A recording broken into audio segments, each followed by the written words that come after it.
चलिए सीधे रुख करेंगे मुख्यमंत्री अशोक गहलोत की प्रेस कॉन्फ्रेंस का।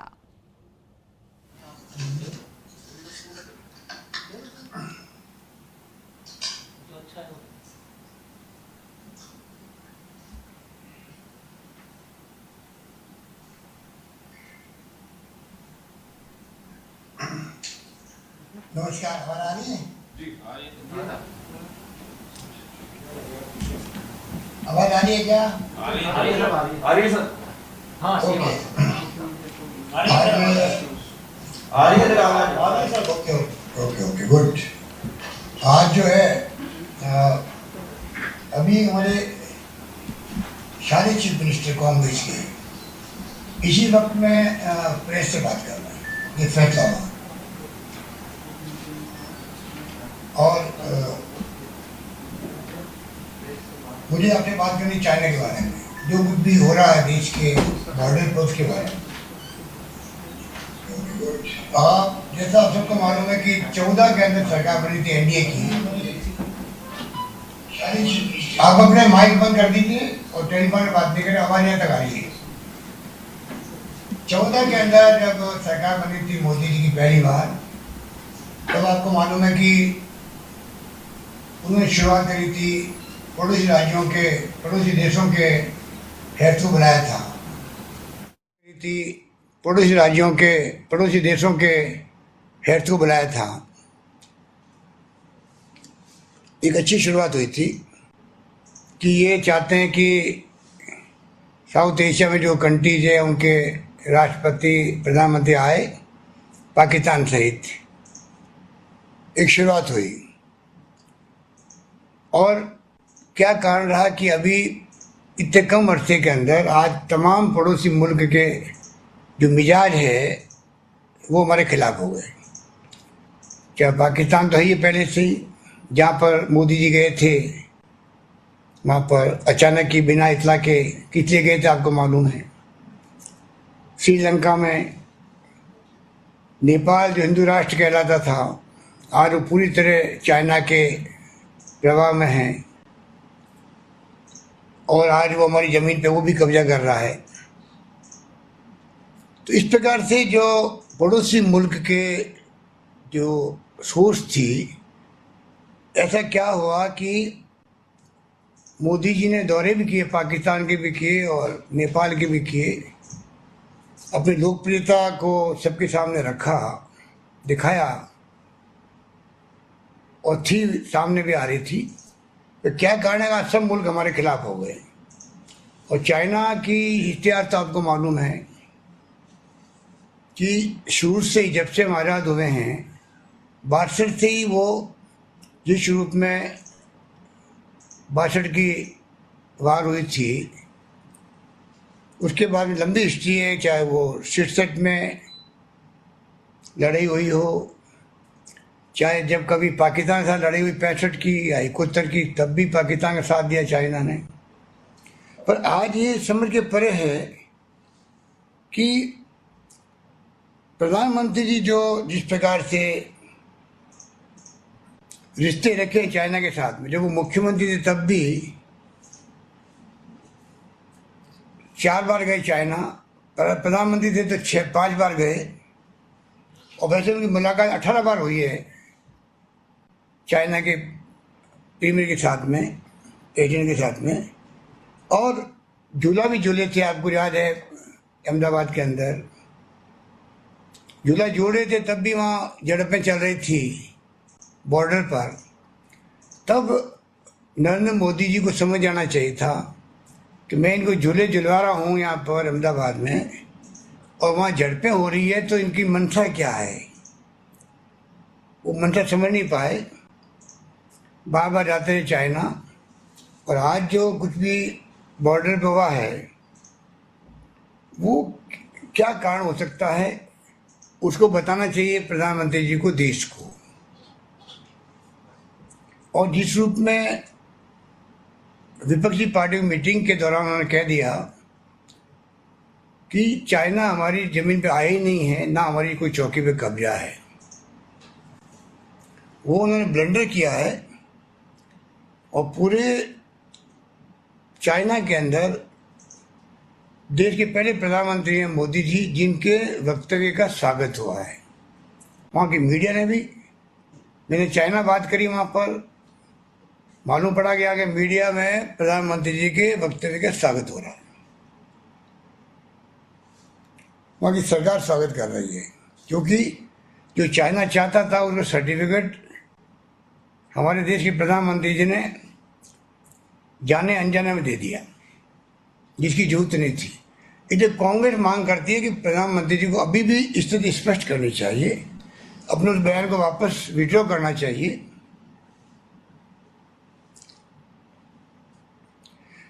आज भी देश चाहता है कि LAC, line of actual control जो है, उसकी स्थिति क्या है वो बताना चाहिए। ये देशवासियों का हक है जानने का, बॉर्डर पे कभी कोई झड़प हुई है या युद्ध हुआ है तो पूरा मुल्क एकजुट रहा है, ये हमारा इतिहास गवाह है। तो क्या कारण है कि इस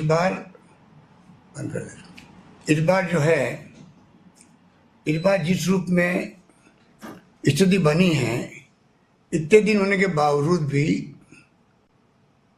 14 जून का आसपास की घटना है, 15 जून की है, आज तक देशवासियों को मालूम नहीं है कि वास्तव में कितने सैनिक मारे गए, कितने सैनिक चाइना के मारे गए, कितने घायल हुए, कितने क्षेत्र पे कब्जा किया हुआ है चाइनीज का, क्या वहाँ स्थिति है, कितना कंस्ट्रक्शन हो रहा है अथवा नहीं हो रहा है, कोई देश को मालूम नहीं। ये स्थिति जब बनती है तो देश में एक चिंता का विषय बनता है। क्या प्रधानमंत्री जी की नैतिक जिम्मेदारी नहीं है कि वो तमाम मुल्क को विश्वास में ले? और जब कभी मैंने कहा घटनाएं हुई तो पूरा मुल्क एकजुट रहा। आज भी विपक्षी पार्टियां बिना कोई शर्त के एकजुट है प्रधानमंत्री जी और सरकार के साथ में। पर जो मैं क्वेश्चन कर रहा हूं, मैं समझता हूं ये तो हक है पूछने का देशवासियों को कि वास्तव में स्थिति क्या है, जब पूरा मुल्क आपके साथ खड़ा है। और आज 62 वाली स्थिति भी नहीं है। 62 के अंदर तो आपको मालूम है कि हमारे पास में कोई हथियार नहीं थे, ना बंदूकें थी, ना तोपें थी, ना बंदूकें थी। तब हमारे वीर सैनिकों ने साहस दिखाया। मेजर शतान सिंह जी जोधपुर के थे मेजर, वो शहीद हो गए। मुझे बचपन याद है, जब मैं 12 साल का था तो मैंने उनकी शव यात्रा में भाग लिया था। उस वक्त भी जज्बा देखने लायक था, किस प्रकार राजस्थान देश के अंदर मेजर शतान सिंह के नारे गूंज रहे थे। राजस्थान में तो घर घर के अंदर सैनिकों का आप देखते हो कि त्याग बलिदान की कहानियां हैं। कारगिल के युद्ध के वक्त में भी करीब 62 लोग शहीद हुए थे राजस्थान के। मैं 56 लोगों के घर गया था। तो मुझे मालूम है कि युद्ध के वक्त में सैनिकों के साहस, जो सैनिक लोग हमारी रक्षा करते हैं सीमाओं की, उनके प्रति कितना जज्बा होता है आम जनता के अंदर। इसलिए आज एनडीए गवर्नमेंट समझ नहीं पा रही है कि जो हालात देश में बन गए हैं, लोगों में अंदर अंदर आक्रोश है कि क्या कारण है कि आज ये इनकी हिम्मत हो गई चाइना की। क्योंकि आपको मालूम है कि 67 के अंदर जो लड़ाई हुई थी, जब 40 लोग हमारे मारे गए तो 400 लोग उनके मारे गए थे चाइना के, और भाग गए थे चाइनीज। 67 के बाद में युद्ध हुआ नहीं कभी, झड़पें होती रहती है। तो इस बार बता क्यों नहीं रहे प्रधानमंत्री जी, ये मैं पूछना चाहता हूं। अब तो 62 की स्थिति तो तोपें नहीं थी, मैंने कहा बंदूकें नहीं थी। अब 70 साल में मोदी जी कहते हैं कांग्रेस ने क्या किया। आज जो आधुनिक भारत है, सैन्य बल हमारा है, आर्मी है, एयरफोर्स है, नेवी है, वो दुनिया के सुपर पावर के मुकाबले की है। 74 में इंदिरा गांधी ने एटॉमिक एक्सप्लोजन किया था पोखरण के अंदर, सबक सिखाया, पाकिस्तान को 2 टुकड़े कर दिए। और पाकिस्तान की जो स्थिति बनी दुनिया जानती थी, किस प्रकार लोहा लिया इंदिरा गांधी ने, बांग्लादेश का उदय हो गया, अमेरिका का 7वां बेड़ा आता है तो रास्ते में रुक गया। वो हिंदुस्तान है। और आज 70 साल में हम आधुनिक हथियारों लैस है, हमारे पास सब कुछ है, एटॉमिक पावर है, मिसाइल्स है, आधुनिक तोपें हैं, बोफोर्स गन तो जब चलाई गई थी कारगिल के अंदर, तो राजीव गांधी जिंदाबाद के नारे लगे थे, जिसको लेकर राजीव गांधी को बदनाम किया गया। ये तमाम इतिहास आपके सामने है। तो प्रधानमंत्री जी क्यों हिचक रहे हैं वास्तविक स्थिति बताने में? गलवान वैली में कहाँ तक कंस्ट्रक्शन कराई गई है, ये क्यों नहीं बता रही हैं और छिपाना क्यों चाहती है? मुख्य रूप से तो बात यही थी।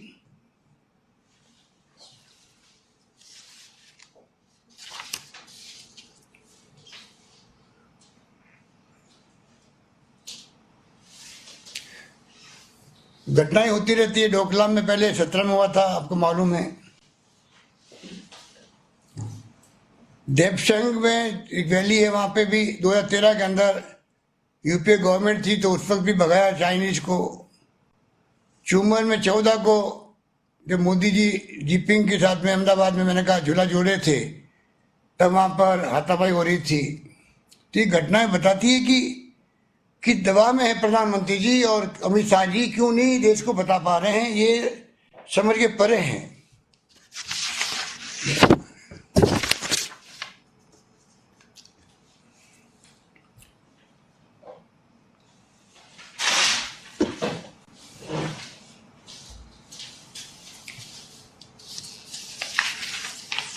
बोलिए।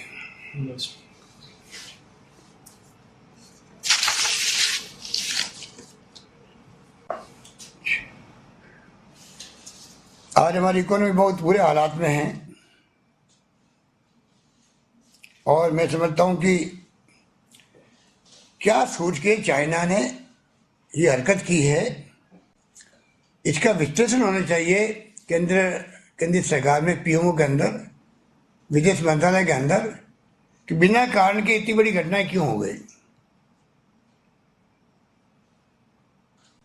हम लोग जूझ रहे हैं, एक तरफ तो कोरोना से जूझ रहे हैं, लॉकडाउन ने बर्बाद कर दिया देश को, जिस रूप में आर्थिक स्थिति ठप हो गई है। पहले से हम लोग इकोनॉमिक स्लो डाउन में थे।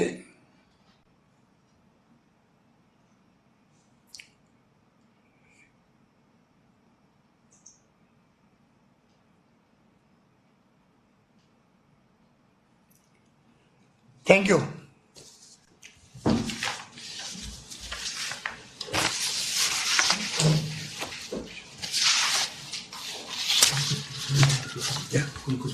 कोई क्वेश्चन करना चाहते हैं?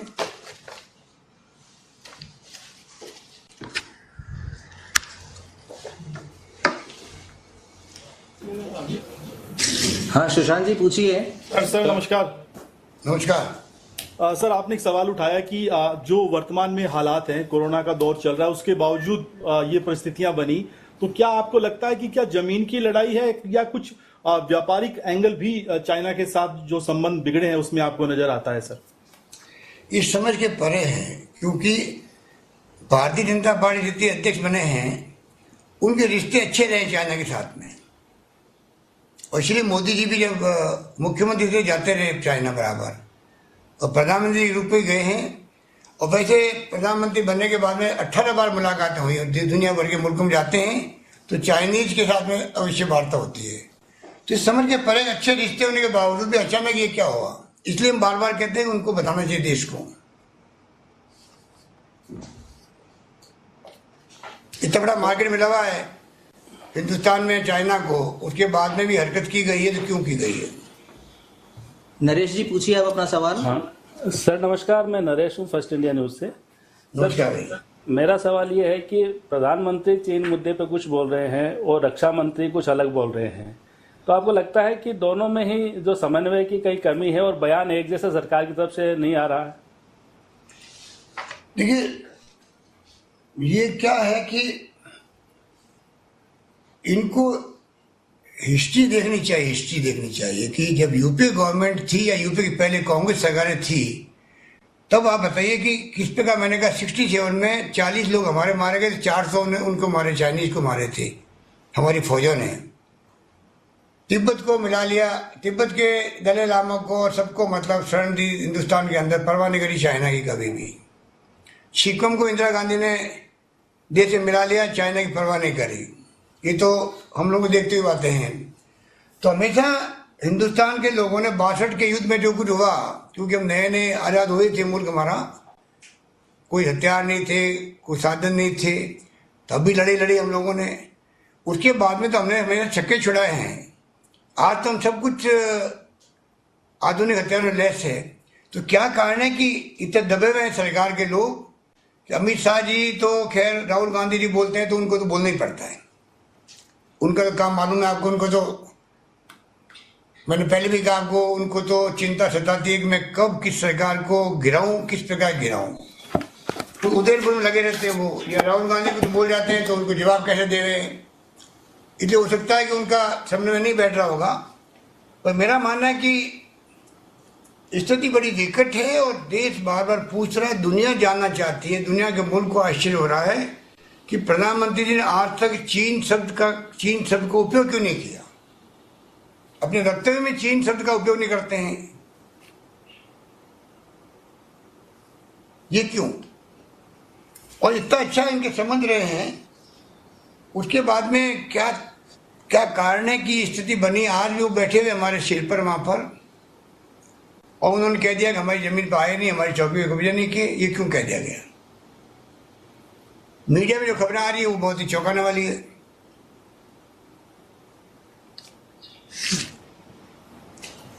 डॉक्टर यश गोयल जी। नमस्ते सर, मैं यश गोयल ट्रिब्यून से। सर, ये जो प्रधानमंत्री जी ने अभी पिछली बार जब देश को संबोधित किया था तो उन्होंने बहुत जोरों शोरों से ये कहा था कि भारत आत्मनिर्भर है, आत्मनिर्भर बन गया है और बनेगा और ये करेगा, और चाइनीज के बारे में उन्होंने प्रोडक्ट्स के बारे में नहीं कहा। तो एक जो सेल्फ रिलायंस का मुद्दा था उसको उन्होंने उछाल करके चाइना को ये स्पष्ट संकेत दिया था कि भाई हमें आपकी जरूरत नहीं है आपके प्रोडक्ट की, वी आर सेल्फ रिलायंट। एक तो ये कारण रहा जो लगता है। दूसरा ये है कि अमेरिका भी मोदी जी को सपोर्ट कर रहा है, वो भी सामने आ रहा है। तो आप लोगों का क्या सोचना है कांग्रेस का? प्रधानमंत्री जी खाली वक्तव्य देने में उनकी मास्टरी है। जनता कब तक उनके वक्तव्य सुनती रहेगी?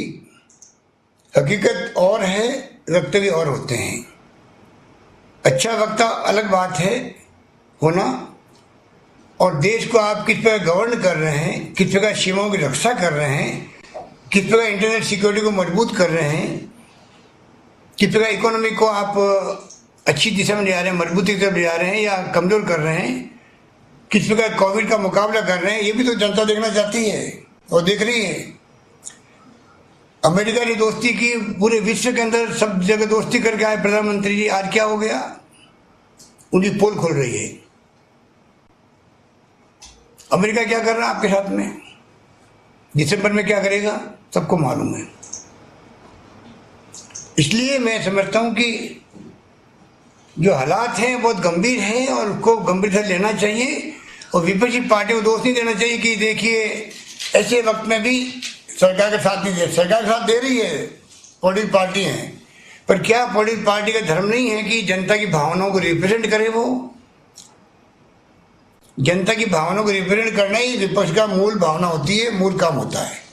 और वो करने में कांग्रेस पीछे नहीं। राहुल गांधी ने जिस रूप में क्वेश्चन किए हैं उनका जवाब देना ही चाहिए, मोदी जी को भी, उनकी टीम के लोगों को भी। ठीक है, चलिए, आप सभी का बहुत बहुत धन्यवाद। बहुत बहुत धन्यवाद, आप सबका धन्यवाद। कोरोना वायरस है क्या? तो मीडिया से रूबरू हो रहे थे मुख्यमंत्री अशोक गहलोत और उन्होंने कई तरीके के सवाल उठाए, खासतौर पर चीन की स्थिति को लेकर। उन्होंने कहा कि प्रधानमंत्री नरेंद्र मोदी जो वास्तव में स्थिति है उसके बारे में क्यों नहीं देश को जानकारी देते।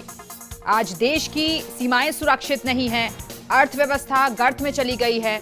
हालांकि फर्स्ट इंडिया न्यूज के संवाददाता नरेश अग्रवाल, आपको बता दें कि नरेश शर्मा ने भी यहां सवाल उठाया कि पीएम और सरकार के बयान अलग अलग क्यों हैं। इसका भी जवाब दिया गया मुख्यमंत्री की तरफ से। उन्होंने कहा कि प्रधानमंत्री चीन की मंशा नहीं समझ पाए हैं।